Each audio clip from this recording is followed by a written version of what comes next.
In my last video, we answered the questions: is love a decision?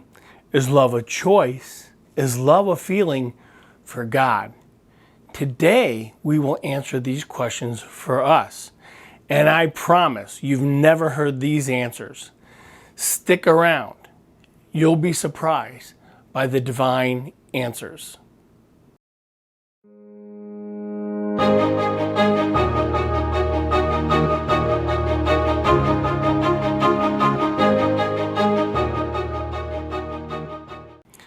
There has been a debate raging for at least decades around the answers to these questions. I want to show you how the debate doesn't have to be at odds with each other.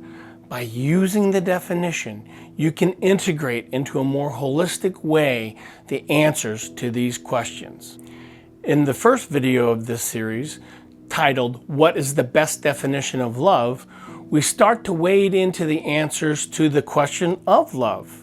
I provided a link at the end of this video as well as down below so that you can click on it and get a better understanding of what we're talking about here.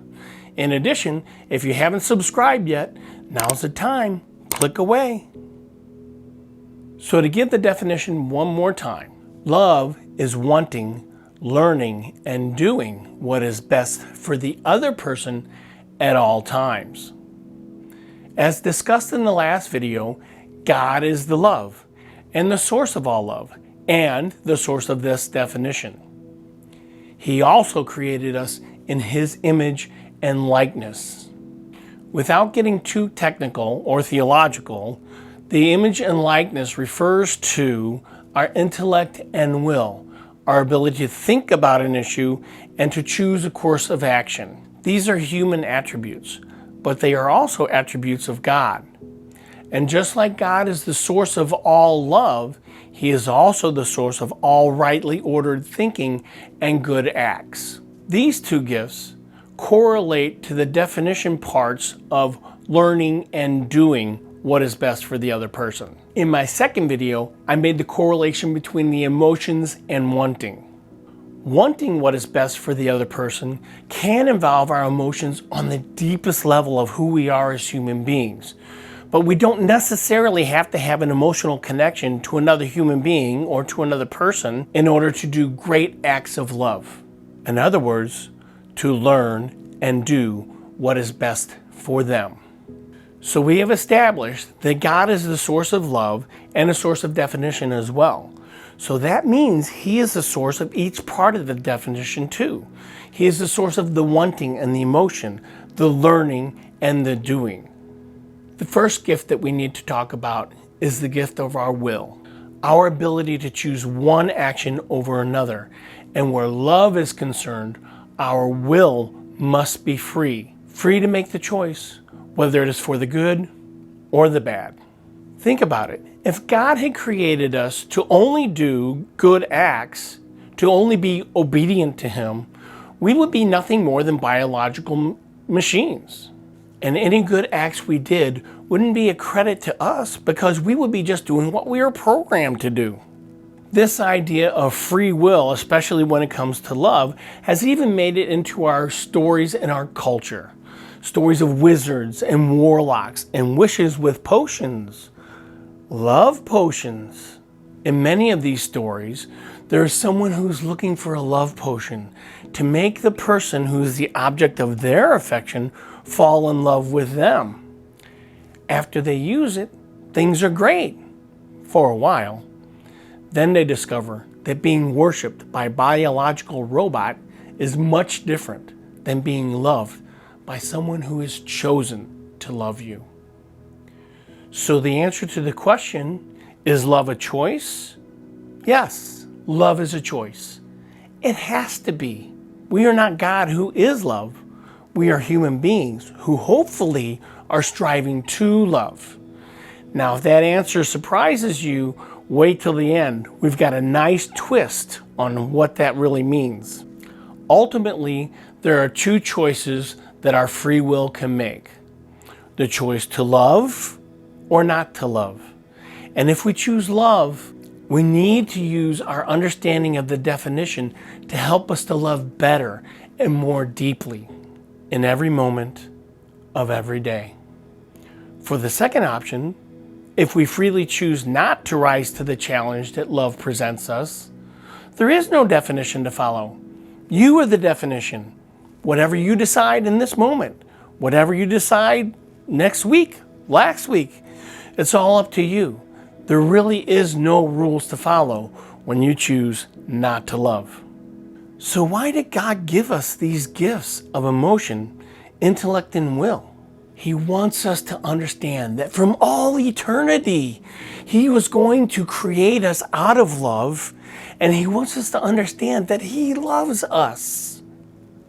So when our first parents disobeyed God, the evil one convinced them that God didn't love them, saying, "You won't die if you eat that fruit.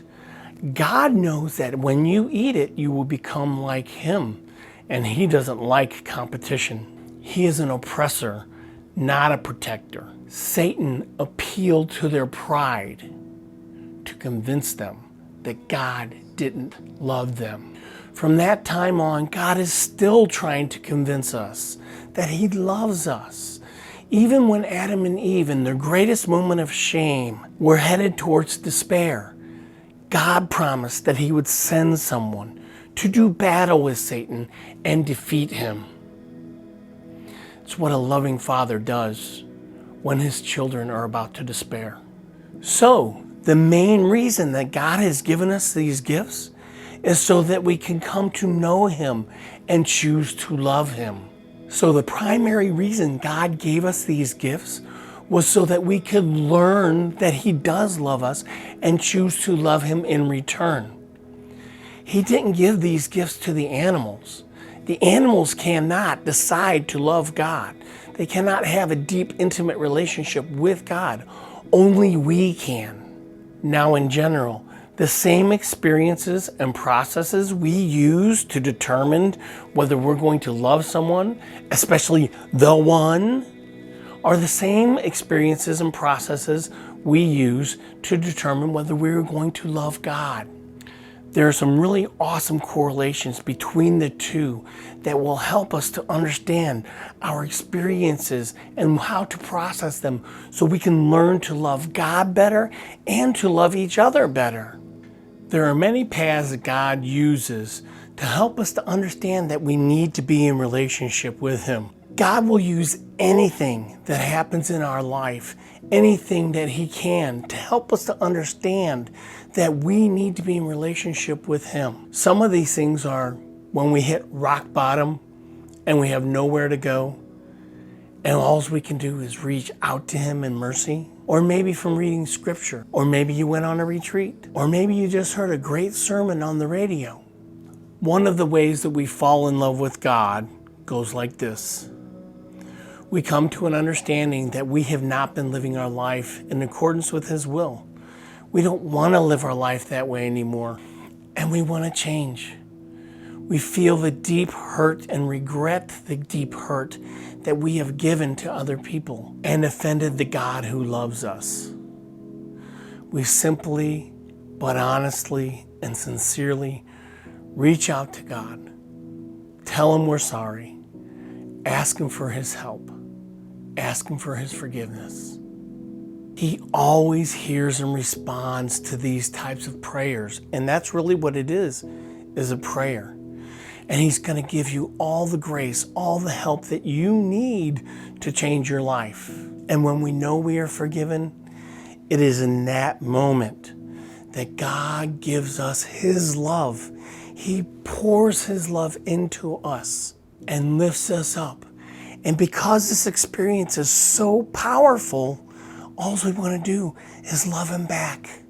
This is the moment that we truly fall in love with God. It is His great gift of emotion and the beginning of the process of learning how to love God. Does this sound familiar? This is where one of those awesome correlations comes into play. Does it sound familiar that falling in love with someone else, we receive, we understand that they love us, and all we want to do is love them back? It can also be similar to what comes next. Many times, when someone falls in love with God and rightfully enjoys those in-love feelings, but they neglect to go to the next step. They neglect to learn about God and what He wants and how we love Him and what it means to be in a relationship with Him. They may be doing great works in their church, in their communities, in their Bible groups, in their faith groups, because of the love that they've received from God and the good feelings that come along with it. But just like in a human relationship, eventually that love, in-love feeling fades. Since they don't understand that that in-love feeling is a gift, but it's not a gift that's going to last forever, they become confused. Some of them may try to recreate that experience by going on another retreat or listening to that same sermon or doing something else that will help them to recapture that in-love feeling. But it doesn't work.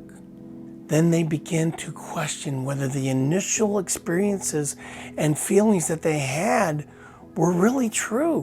What they fell in love with was the feelings that God gave them.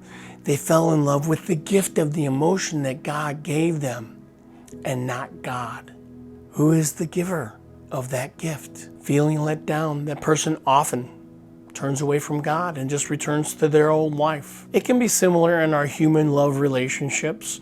Once the emotions are gone, there's nothing left, so we move on. But if we had known and learned the definition of love and lived it, we would have known that this is just a part of the process. That falling in love, that emotion, is just part of the process of learning how to love. After the wanting what is best for the other person comes the learning what is best for the other person, and then the doing what is best for the other person. To put it in another way, after you fall in love with someone, or at least have that strong emotional connection, we need to learn about them. And in this way, when we start to make decisions about what we're going to do, whether we're going to love them better or not, we will have our emotions and what we have learned to help us make a better, more informed decision about who this person is and what they are like. Sometimes, when we get to know a person, the things that we learn about them will enhance those emotions that we feel about them, driving them even deeper. And sometimes, when we find out certain things about them, it will kill the emotions right away. Obviously, with God, there's a difference. If we take the next step to understand and learn about Him, then we would understand that He's going to test us by taking away that gift of emotion. Not because He's mean, not because He doesn't love us, but because we need to understand how much we love Him. Do we love the gift, or do we love God? Or do we love the giver of the gift? This is where we begin to understand that the emotional side of love doesn't necessarily have to be there in order to want what is best for the other person, to want what is best for us, really. It is a truer test of love if we want, learn, and do something for the other person without receiving the gift, the reward of the emotions that come along with doing those wonderful acts. When we're in the honeymoon phase with God, how can we truly know if we love Him or we love the gift that He's given to us, the gift of emotion, those in-love feelings? It would be difficult. And when we have learned that we don't need that emotional gift to do the things that God wants us to do, then we understand we've made a big giant step towards loving better. The same thing happens in our human relationships. When the in-love feeling fades and we have learned a lot about that person, we can make a decision whether we're going to continue to love that person and do what is best for them based on what we know about them. So the answer to the question, is love a decision? Yes, love is a decision here on earth. When it comes to God, the hope is that we will love Him back fully and completely, and that will always be our decision. When it comes to our human relationships, we can decide how, going forward, we will love that person. However, In heaven, our gifts of learning and doing will be united and joined with God. In heaven, the gifts of learning and doing, the intellect and the will be joined to God. We will have already made the final choice and the final decision to love for all eternity. So in heaven, love is not a choice. It is not a decision. It is who we are in God. So to answer the final question, is love an emotion? I think you can see that here on earth, our emotions, our love, can play a strong foundational role in how to love God, in loving God and our neighbor. It can direct love. It can motivate what actions we take, how we learn, what we do for the other person. The emotion that we feel in love can be at the very heart of love. But is it love? Here on earth, love is not an emotion. But in heaven, we will be a part of love itself. We will be united in love with God. We will be united with God. And the emotion of God is intimately wrapped up in His love. It cannot be separated. In heaven, we will always be feeling God's passionate love for us. Thank you for spending your valuable time here today. And if you haven't watched the first video, there is a link here on the screen and down below as well. And if you haven't subscribed yet, please, please, please do so. Thank you, and may God bless you.